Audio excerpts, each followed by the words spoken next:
dhacdadaasi waxay dhacday bishii 9/17 annagu gurmad baan ku tagnay halkaas wadajir markii aan tagnay waxa horta baan qabsaday degmada Saylac maamulka oo hogaaminaya baro saabka Saylac ninkaasi waxa uu yiri meydkan waxaad ka soo qaadeen buurama 6 saacadood oo masaafo ayaa soo socday halkiisii inaad ku aastaan bay ahayd iminka halkan aad keenteen aas oo dareera annaguna waxaan idhi dareeri mayna waxa weeyaan halkii uu ku dhintay weeyaan waa halkii ay taalay xinjirtiisu halkan aan ku aasaynaa baan idhi annaguna horta doodii ugu horreysay halkaas ay ka dhacday ee maartaan isku khilaafnay maamulka Saylac taasi markii ay dhamaatay ninkii aasnay waxa la yiri 3 cisho tacsiya may hor dareera la yiri dareeradii waa isku diidnay dareeradii kadib waxa ku xigtay 3 cisho tacsiya fadhiya 3 cisho tacsida ahayd intayna gaarin baa waxa dhacday dareera in la yiri oo noqdo oo ku noqdo dhukini buurmada aaseen ninkii khilaafkii halka ka dhashay waxa laga sameeyay 7 qodob oo dambiya in reerkii looga sameeyo dadkii dhibtaasi ku dhacday ee dilku ku dhacay ee walaalkood la dilay ee iyagu xakameeyay naftoodii inay argoostaan iyo in ay maartay dawladda ay nabadgelyadii ilaaliyaan ay iyagu naftooda isxakumay in ay naftoodii ilaaliyaan ay tacadiga joojiyaan waxa la yiri ayaa loo sameeyay 7 qodob oo dambiya oo la yiri maartay dhulkan Madiina u guur halkii aad ka timaadeen maamulka Saylac oo hogaaminaya baro saabka degmada Saylac ayaa kow ka ahay arrinkaasi dib weyn baa ka tirsanayna halkaasi hadaan nahay beeshaasi waxa weeyaan anagu lacagna bixin mayno cidna baabi mayno waanu isku kala soonahay baaban ciilaan nahay dhulku waa dhulka yagii sharci buu ninkaay haystay wasiirka arrimaha gudaha maamulka gobolka Selel kulli saxiixoodii baa ku yaal hadduu ninkaay dulmi wado oo la dhul aawna lahayn أو نكاسي كودنتي هن لجا قنعيو هذا صحيح وسير كريمة جودها هي كبيرها هي كبرصة وقبل كين طبعا هاي لنا سوماليلاند سيدان كوسي جري مايسو سيدان كوسي جري مايسو كونا سيسو عن مايسو وحن مركا وشيجينا أنا جو هذا الكلا يقدم بيو وحن يالينا أنا جوان وسويديننا بورت اللي بحلينا وجوجنايو كم من سلسلة جوليس عدينا صوت دورنا يسأل كان نوجو يمن السنة هنوجو تمادو ديار بينون هاي أنا قلنا دول خيجا يدل خيجا وين الدفاع عنا مجنا كقاعدا ماينو سليبان علي كورد المهنتين نقول خص بمايو وانو نقلنا أنك هي عيسنا وانو سنقلنا وحوي وانو كلا دمان دونا إلهي هدون القارسية إن شاء الله تعالى يا قيبك قبل كنسل خير الله سيو وصار نقضي مركي نيكي سيلع وقلي اللي دلي هل كيف يسكت سورك بوجي من دقابتي راد عادي إلا قلي رقي الشري انتي أو كهلي بوقبت انتي قريها قادتي ايه دي الشيء inay ku jiraan iyo inay intii shirku u tahay ma garanayne wuxuu sheegay isagu dadka aw xidhay inay yihiin criminal oo iyagu cadeeyeen way afkooda ka qirteen way ciise u dhan yihiin arrintii caynka ahayd annagu meydkii baan aasnay wadajir baa ku aasnay halkii lagu dilay waa halkii geeloodii awrtoodu daaqaysay وهالكي بيرتي سوهاي أوجي بيكاد بيرتو مرحوم كردت وريه وحن مغلي هذا يرله بيرع الصبح ولا قضانا يمك سيلع كله وان مغلي السلام عليكم ورحمة موسى سلطان بيكاد بيرتو والما موسى سلطان يا المادر ردود وحن اللي جويرري taasi waa caynkaayo waa beertii iyo jirideeda maaha beer cusub ninkii moodaya waa beeraha dagaaladii ay baabi'iyeen taasi iyadu waa caynka Salebaan Cali Koore dawladdii aan sugaynay isagaa guddoomiyaha ka ahaayoo watay wuxuu yidhi samaroonku daayirayaale kursigu hayay 4 nin baa lagu dilay dila kursigiisuu ku badbaadiyey oo mag lagama qaadin sidii baa loo leeyahay buuri inaguna saylici baad leedihiin oo waa madaxweyne ku-xigeen madaxweynuhu baa ka sarreeya waaba ninkii leeyahay iska badaaya wax u eg ayuu ku dhawaaqay afkiisa waxaan u yidhi maydka maxaad beerta ugu aasteen macirkaa ku aasi lahay kolkaa beertiisa ku aasi weyn waxay tidhahaa soomaalidu ku mahmaadaan ninkaad kaba ka tolanayso kabihiisaa la eega waxa weeyaan kabihiisaa la eegaa waxay ka dhigan tahay taleex iyo dhumay wixii ka dhacay somalilan lagagama telinay jigjigaa lagaga teliyey waana beeshiisa ka noo soo diraa dembiga naga galay taasuu ka telin lahaa daarood ka teliyey 12 aqale ciise ninka ay u ballameenna dee samaroon iyuunbaa la gudben dhexeeyuu muxuu noqonayaa dir iyo daaroodka kale ee naga hadha annaga oona isaaq ku jiri buu noqonayaa waayo isaaq dadkani weerarka waduu ku jira dadka arrinta halkaa gaadhsiiyuu ku jiraa dhexeeyaha iyaguna kaasuu noqonaya waxa weeye ciise annagaa jaara annagaa isdhalla annagaa isdillay hanaga dhex baxo dawladda somalilan isku sheegaysa ee isku dirka warqaddii iyadu ay goysay ee tii horena loo keenee dawladii hore ka hadhay lagu dilay ee weliba ka guura lee maanta askar dhigatay ay u fadhido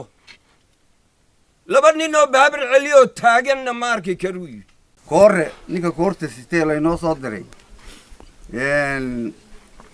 wuxuu yidhi oo hadalladiisii ka mid ahaa oonaan been ka sheegayn wuxuu yidhi samaroon awalba waa la gawrici jiray mag ma qaadan jirine kursigiisa unbuu ilaashan jiray waaba mid kale ata buu yidhi maanta waxaa laynaga dilay ninka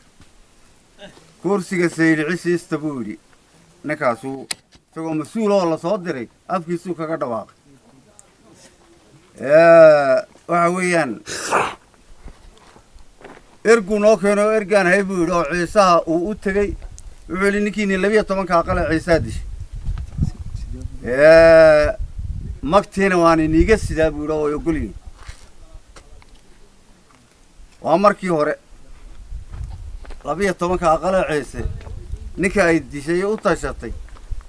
haddii mag laga qaadana ma keliyaatay ma baxo 12 aqale ciise ciddii la dhignaydna maanta halkan ma joogtaan ee ciddii la dhignayd ee u dhigmaysay baan doonanaynaa baan nidhi ma dhacda buu yidhi habeenkii hore saa baan ku kala barinay subaxii dambe dharaartii uu noqday wixii madax ahaa ee samaroon ahaa ee halkii joogay uu ka tegey hadday wasiirkii ahayd la socday taliyaha gaaska kii sacad maxaa ahayd siilac xukumay guddoomiyaha siilac ahaa intaba uu ka tegay oo isagiiyo wasiirkii yaraa ee mamaasan iyo ninkii waa wasiir ku-xigeen lalahaa iyaa socday saddexdoodaasoo ciise ay u tegeenoo way meel bay wax la soo dhigeenoo waxay yidhaaheen waar 12 aqale ciisaa dishay ninka inaga socon maysa meel hoose geeya iyay yidhaaheen oo ila soo taliyey subaxii dambe wuxuu noo keenay warkii rugtii baan soo helay halkii ninka dishay baan soo helay waa raacaw magtii baad qaadanaysiin buuri cidda dishay iyo 12 aqal inay u dhan tahayna waftiga oo dhan buu ciise afkiisa uga sheegay ciddii hore ee mas-uuliyiinta gobolkaa og in 12 aqal ay dileen waa qorshe isagu uu ka soo shaqeeyey ninka dhexeeyahee la soo diray waanu isku afgaran weyne oo wasudihii shalay un erga noo keenay baan idhi tan labaad maxay tahay taabaad ku qasbatihiin oo ninkiina dilay baan ini hayaa buu yidhi ee iminka qaata xoolaha ma noqotaan nidhi dambiile waa annaka sidii ku noqonno waa ka iminka soo qabtay yidhi odayaasha shanta ahee maaragtay wixii aan idhi amarkii dawladda yayba diideene iisoo xidhxidha buuri waxaan leenahay xadhigu dadka ma dilo haddii dee wax naga xoog roon la arko oo lana xidhana dee sharci unbaa kulley lanoo baadhi doonaaye koore wax dembiyon ka gallay iyo dadaan ka laynay midna ma jirto meesha way dhacdaa waa la tegaa wasiiraa tega waa la tacsiyeeyaa tacsiyaa la geeyaa waa loo duceeyaa waa lala hadlaa waa la samirsiiyaa kadib wixii ku dhacay baa laga garnaqaa waxaa lagu qanciyaa wixii ummadda lagu qancin jiray wasiirada yimiday nin dhulmahanta ah oo wasaaradda macdabta iyo biyaha ka shaqeeya wasiirka ah oo isagoo gacantooda hargeysu baa harraadlaayey oo xilkiisii wasaaradeed gudan waayey ayaa si wuxuu nabadoon yahay loo soo diray dadka waa nin og bariga waxa ka dhacay oo doonaya inuu galbeedkana taa ka dhigo markii u horraysay wuxuu la shir gaara la qaatay maamulkii gobolka oo halkii aanu deganayn meel ka fog ayuu kula qaatay markii ku xigtana nimankii wax dilay buu shir la qaatay annagu waxaanu ka sugaynay inuu fadhiisto ouna tacseedeeyo fili maayo da inuu bannaan ka yimid dee dawladdu kolley tacsey u soo dhiibtay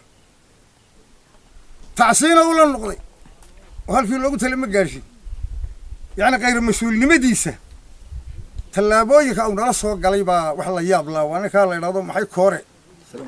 salaabaan cali koore dhulmahante waa nin aan dhaqanka iyo nidaamka aan midnaba garanayn waxaa la yidhi bal ka warrama ninka geele lagu aamini waayo haddii adhiga loo diro adhig waa wax baasan de geeleba ninka wasaaraddiisii laga wiilayo hargeysaha raad ku laayey ee talkii noogu faanayo inuu 150 iska dila ku xarragoonaya ee annaga nala yaaban geerida nagu dhacdo inaan waxba ahayn kaasi nin xilkaas oo loo soo diray ma waftigan isaga hogaaminayay ninkaasi wuxuu yidhi oo ku hadlay waxyaalo aan nagu haboonin tacsiihin muu tacsiin uu nala dhaaf dhibaatada maanta ka dib dhacda mas-uul waxa ka alabada wasiir annagu intii deganinda waa la barakiciyey beertiina waa la baabiyey odaashana waa la ugaarsaday buurtaa la naga saaray maantadan maanta ah waxaa nagu wareegaya amarkii wasiirka gaashaandhigu bixiyey baa nagu wareegayo buur kasta iyo luuq kastaba qabaalada laga soo geliyo wax lagu cayrsanaya baabir cili arrintaasi barakac bay sababtay arrintaasina bugtaan bay sababtay arrintaasi waxaa dadka afkiisa ka soo baxaya inay dhacaan bay sababtay nimankaa weliba waxay ku andacoonayaan amarkaa inaanu nidhaahno ma qaadan jirin awalba madaxnimaad siisan jirteen annaga dawladdan lagu soo amartay ku andacoonayaan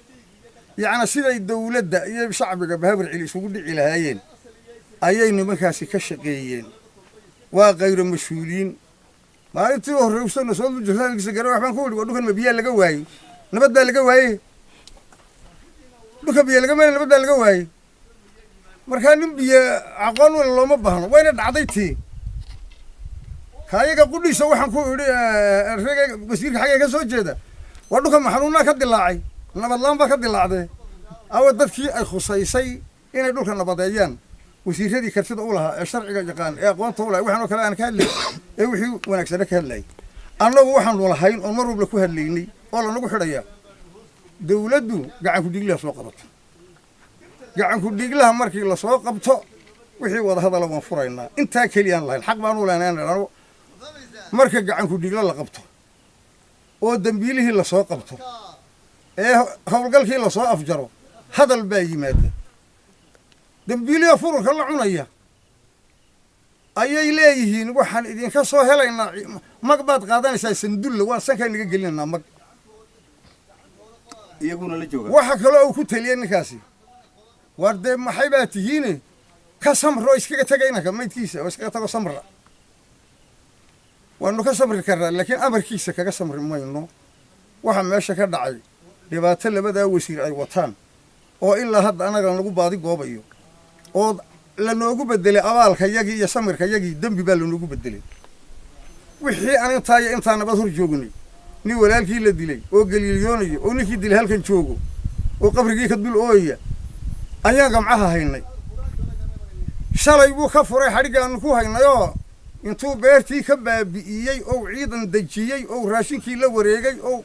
qalabkii la wareegay ayaa inamadana budow kaga saaray halkii amarkaa wasiirka gaashaandhigga iskale u malayn maayo sidaa inuu isagu beerta ku qaadanayo fili maayo laakiin waa nin mas-uuliyaddiisi iyo waajibaadkiisii gabay weeye anuu dawladda waxaan u sheegayaa annagu dembi maanaan gelin qaranna kamaana hor iman masabid iyo wanjal baa lagu sameeyey dawladda annagaa leh waa dawladdayadii kama soo hor jeedno shuruucaheeda waan u hoggaansannahay laakiin inamada yaryar ee la noo soo diray niman wanaagsan maaha niman annaga iyo dawladda na kala dhex jooga weeye hawshii dawladda soo dir uma socdaana kontaraad kalay galeen way caddaan doontaa taasi nimanka la noqday tacsiyihii ay u sideen waarashada ninku ka dhintay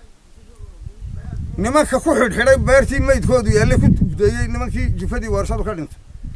nimanka dagaalka ku qaaday waaranka u gooyey in odayaashii nabadda hor joogay lasoo xidho arrintaa waxaa iska kaashanaya ninkaa koore iyo wasiirkaa gaashaandhigga iyo ninka bara saabka gobolka oo in badan ka xishoonayni oo inta badan halkaa bahar jiqisha kaga jooga halkan uma inta uu gobolka joogo maalin aanu bahabar cili jiqisha kaga joogin oo xaquuqdeeda duubsiinin ma jirto wax wallow sameeyo waanu ka xishoonayay waa inankaagii baan lahaa maantana wuxuu yidhi meel kastood ku aragtaan hogaamiye kooxeedkaa soo qabta amarkaasuu baxshay taasi waa waajibaad laakiin waa nasiib darro maanta inuu waxaa ku sameeyo aniga oo gacanta kaga haya dadka oona gobolkaa isagu nabad ku dhex seexanayey oon labada beelood anigu dhex fadhiyey oon walba raaligelintiisa sabiis halkaa ku waday maanta inuu dhahdo soo qabta waa nasiib darro weeyaan waa xaggiisa ka imanaya weyan waa qaldhabasho waxaan ku soo koobaya hadalka war dee dadka halkan in lagu ihaanaysanayo ee dhulkoodii loo diidayo ee dhiiggoodii iska badbaaya laleeyahay qiimo ma lihine ee laleeyahay ma deganaanaysiin ee odayaashoodii sharaftoodii la ugaarsanayo dadkaasi dad tol ka dhashay weeyaan ninkay ka dhasheen wuu garanayaa anuu odhan maayo hebel iyo hebel laakiin ninkay ka dhasheen eey la dhasheen ee dhaxalkooda lahaa ee sida 12 la sheegaya ninka dilkiisa u midowday ula mid ahaa way arkayaan waanu u sheegaynaa waxaa kaloo u sheegana war dadka la barakiciyey dadkii maaragtay qaraabadooda adduunyada joogay ha u soo gurmadaano hadday beer leena waa la barakiciyey hadday qudan leena gacmaha laga qabtay deegaankiina waa la barakiciyey odayaashoodina dambiilayaal baa lagu tilmaamay waxaan rabnaa waynu tegaynaa hargeysa waanu tegaynaa madaxweynaha muuse biixi haddii kiiskaa iyo dembiga annaga lanagu nagu caddaan waayo waxaan ka codsanayaa afartaa wasiir abaalkoodu shaqadood ka erida maaha waa xeer inqaabeed dembigay galeen baanu caddaynaynaa